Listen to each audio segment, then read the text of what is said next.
Hey guys, it's Christina. Welcome back to my channel. Hope y'all are doing well. As the title says, this is going to be a life update video. I don't remember the last time I did one. I want to say the last time I did a life update video, I told y'all that I had bought a house. I have since moved into the house.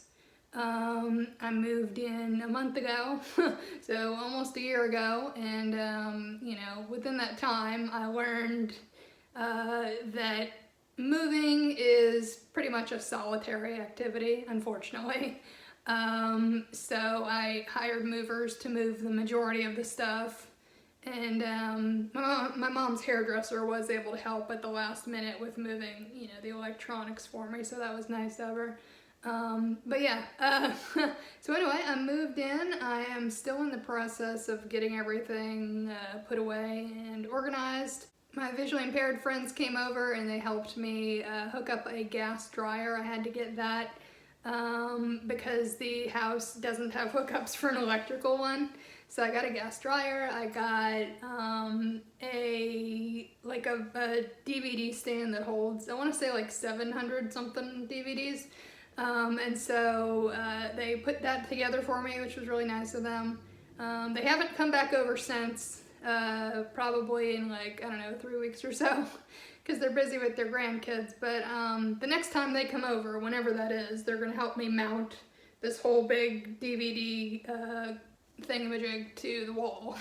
So that'll be nice. And then I'll be able to start filling it up with DVDs. The other new addition to the house I got was a tankless water heater. The old water heater that was installed by the investor a year ago or so, that was in the attic.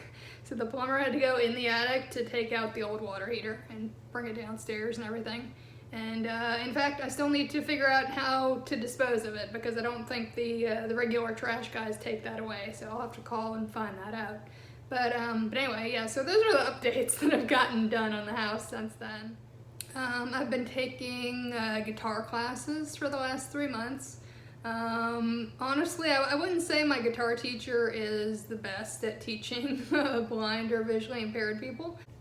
In fact, 3 months in, he still tends to, want to try to put his fingers on the fretboard and put the fretboard up to the camera to try to show me what he's doing.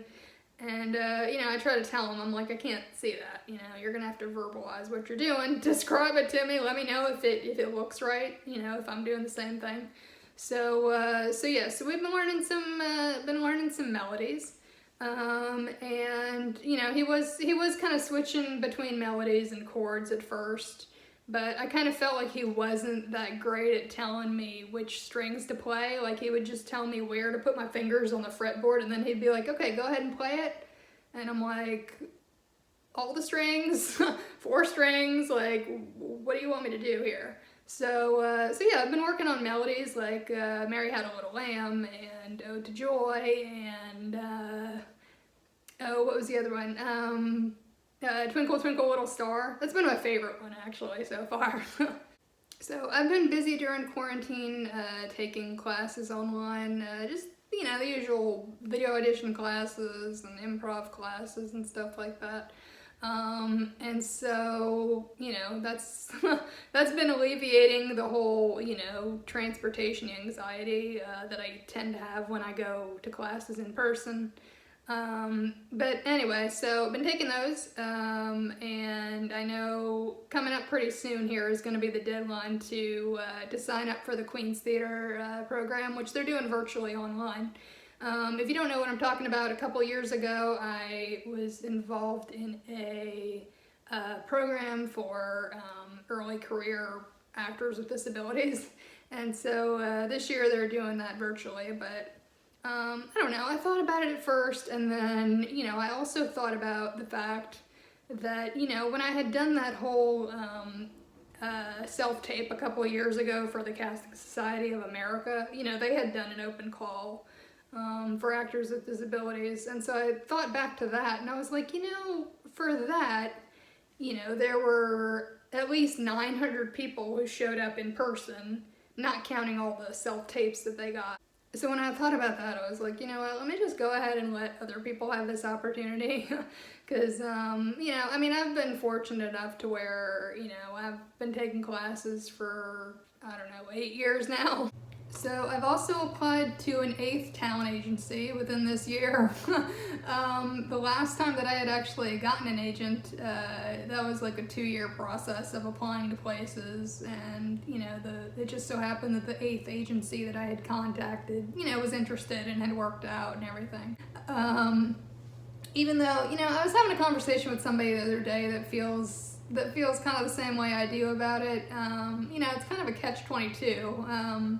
You know, I mean, agents definitely have access to auditions that actors wouldn't be able to access online, but, you know, agents take 10% of your paycheck, and, you know, they try to influence you to do certain, you know, to make certain choices and not do other things, and, you know, like, I'm not one of those people that's looking to get like a multi-million-dollar A-list Hollywood career. Since my college days, I've felt like independent films were way more interesting than the big studio blockbuster ones most of the time. But also, you know, I'm an introvert. I'm a very private person, even though I do put myself out online, like on Instagram and Twitter and stuff like that, and YouTube. But you know, I mean, I'm very protective of my friendships, and I don't think it's an agent's business to know who I know in the film industry. So, you know, like I said, it's just kind of something I go kind of back and forth with in my mind. So I was also very fortunate to be able to be asked to volunteer for Salem Horror Fest, which I really appreciate. I'm going to put the info for them down below in the description.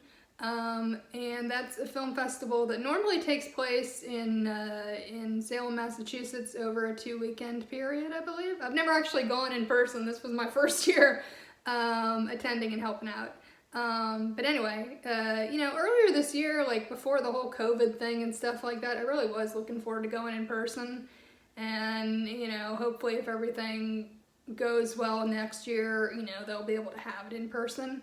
But yeah, this year they had it online, so, you know, in a sense, I could figuratively feel as though I was, you know, in Salem, Massachusetts, you know, attending the film festival and helping out and that kind of thing.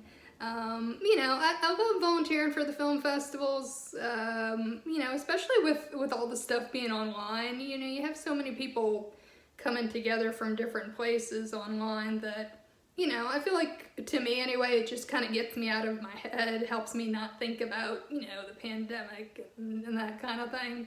So, so I really appreciated being able to help out with that. I was able to help with watching and reviewing the short films that that were up for possibly being shown at the festival. I wish I was a little bit more articulate today, but I don't know. I guess it's just not one of those days. But anyway, yeah, I'm gonna go ahead and link the info for the festival down below. And I applied, or I should say, I reached out to another festival that's happening like Halloween weekend, but they never got back to me. So I'm still online, kind of perusing around, looking for other festivals to help with. I hope this video didn't come across as being too short or anything like that. I don't know. I guess it's just kind of something I overthink in my head. But anyway, I hope y'all are doing well. Hope you're having an awesome month. I am planning on being on here at some point, hopefully within October, to do a Halloween home decor haul. And go ahead and give this a thumbs up. Subscribe to the channel if you aren't already. Let me know what's new in y'all's lives, what y'all are currently up to and looking forward to for the holidays and that kind of thing. And I'll talk to you later. Bye.